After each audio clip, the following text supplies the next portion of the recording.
Okay, so alam nyo ba, medyo nag-worry kami ng konti kasi na-delay yung flight ng AirAsia dahil sa sobrang traffic sa NAIA Terminal 3. So mga around 25 minutes to 30 minutes kaming na-delay.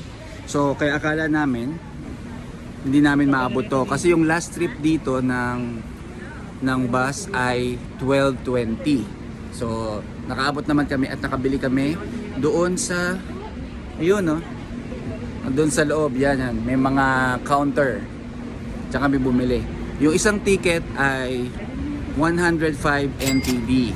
Usually yung mga tao, they use